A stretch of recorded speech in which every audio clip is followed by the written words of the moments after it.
Muy buenos días, estamos aquí en un nuevo programa de Figuras del siglo XX. Estamos aquí con Lara. Buen día a todos.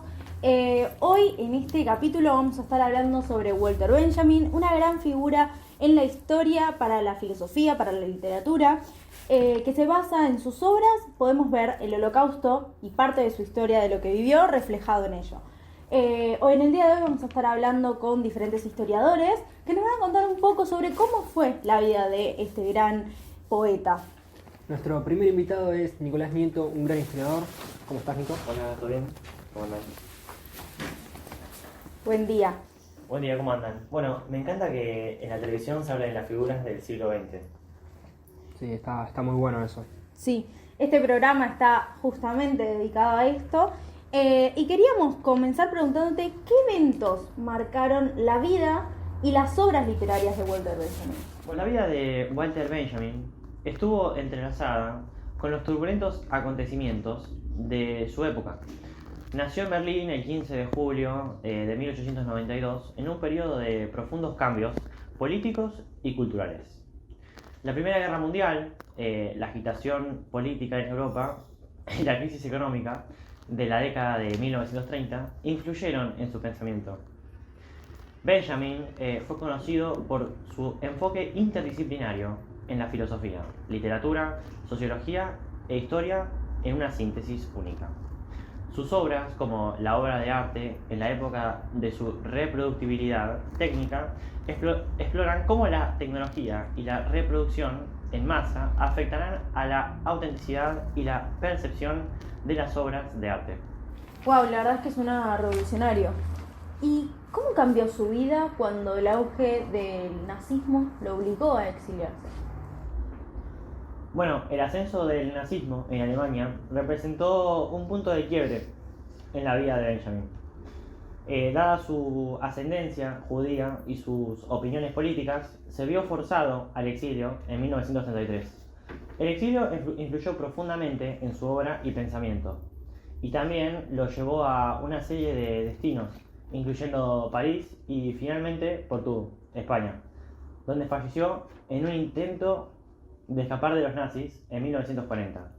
Su lucha contra los totalitarismos y su trágico destino marcaron un legado profundo en la filosofía y la teoría crítica contemporánea. Un destino verdaderamente trágico, ¿no? Sí, Bueno, la verdad que sí. Muchísimas gracias por venir al programa, a participar y a informarnos más sobre la vida de Walter Benjamin. Muchísimas gracias a ustedes. No, Gracias. gracias por venir. O sea, chao, chao. Bien, pasaremos a un tema crucial. Nos comunicaremos con Diego Gamarra, un especialista en los derechos humanos sobre el Holocausto. Diego, ¿estás por ahí? Hola Diego, ¿todo bien? Todo tranquilo, ¿cómo anda allá en Río de Janeiro? Bien, acá disfrutando con la familia, muy feliz de estar acá. Bueno, nos alegramos muchísimo. Y ahora, para comenzar, vamos a tener la primera pregunta, que es ¿cómo se vulneraron los derechos civiles y políticos en la vida de Walter Benjamin?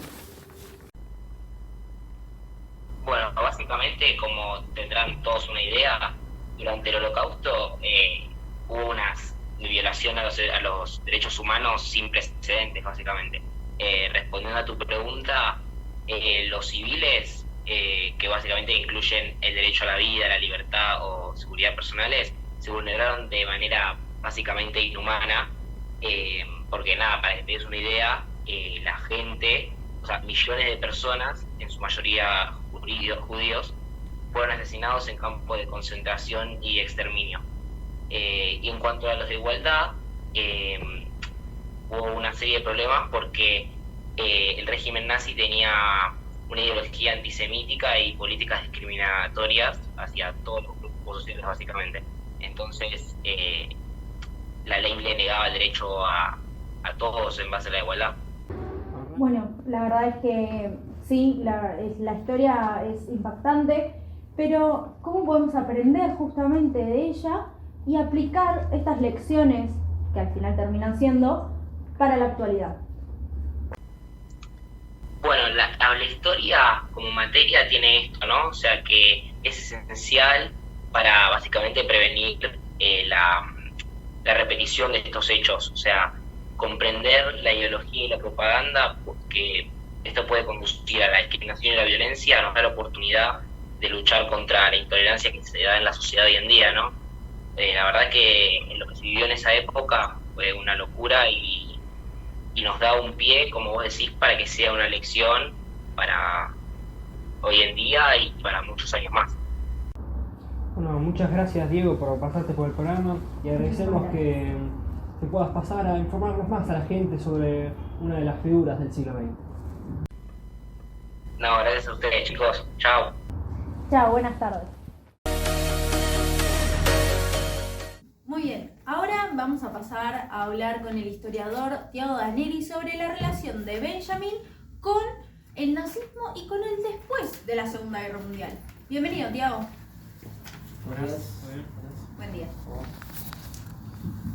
Muy bien. Primero, ¿nos querrías explicar cuál fue el papel de Walter Benjamin en este periodo tan trágico? Walter Benjamin vivió un momento muy crítico en la historia europea. Sus ideales se centraron en la crítica al capitalismo, el colonialismo y los regímenes totalitarios, incluyendo el nazismo y el fascismo. Sostenía que la violencia era un componente fundamental en la formación de estos regímenes, no solo en términos físicos, sino también en su estructura política. Wow, verdaderamente un testimonio desgarrador, conocer un poco más de la historia de Walter Benjamin. Pero en sus obras que él hizo, literarias y filosóficas, ¿cómo se puede ver la persecución de los judíos y cómo abordó la manipulación ideológica de ellos? Bueno, su obra reflejó la persecución y discriminación de los judíos en Alemania nazi. Su famoso ensayo sobre la reproductividad técnica de las obras de arte adquirió un nuevo significado en un contexto de propaganda y manipulación ideológica.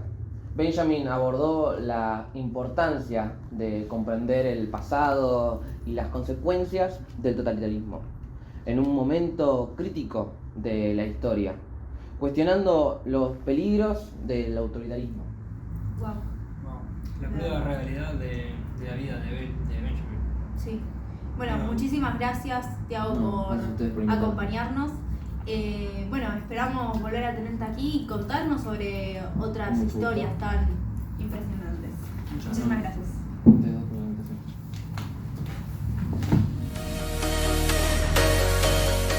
Un poco el enfoque hacia la psicología social en juego durante el Holocausto. Para eso tenemos un invitado que es un psicoanalista historiador. Luca Lipari, ¿puede entrar? Buen día. Buenas, ¿cómo andan? ¿Cómo le va? Muy bien.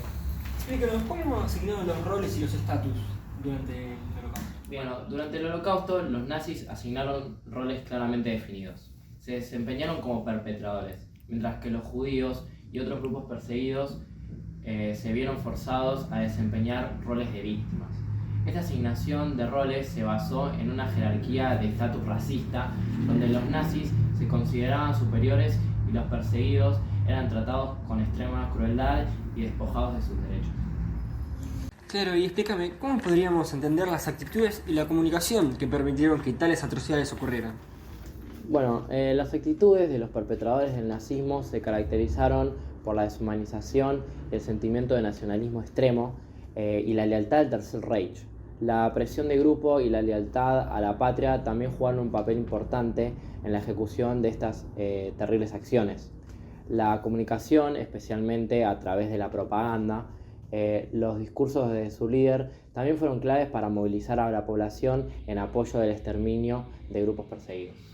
Bueno, la verdad es que nos honra poder estudiar en base del psicoanálisis todas estas situaciones tan terribles en nuestra historia.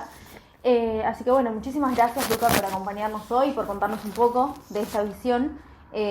Y bueno, nos honraría tenerte otra vez en nuestro programa para contarnos sobre algún otro personaje histórico. Bueno, muchas gracias. Muchas gracias a ustedes. Hasta la próxima. Hasta la próxima. Bueno, así que así fue otro capítulo más sobre figuras del siglo XX. Muchísimas gracias por vernos. Esperamos que se hayan podido informar un poco más y conocer un poco más sobre la filosofía, la cultura, sobre otras partes del mundo y partes muy importantes de nuestra historia y que nos forman. Y como estábamos mencionando en un principio, que sirven de una lección para nosotros, ¿no? Sí, su legado y su lucha sobre la injusticia sigue hoy en día, y como decía Benjamin, el arte de contar historias consiste en borrar los límites entre el pasado y el presente, el real y el imaginario, el posible y el imposible. Muchísimas gracias y nos vemos en el siguiente capítulo. Chao. Chao.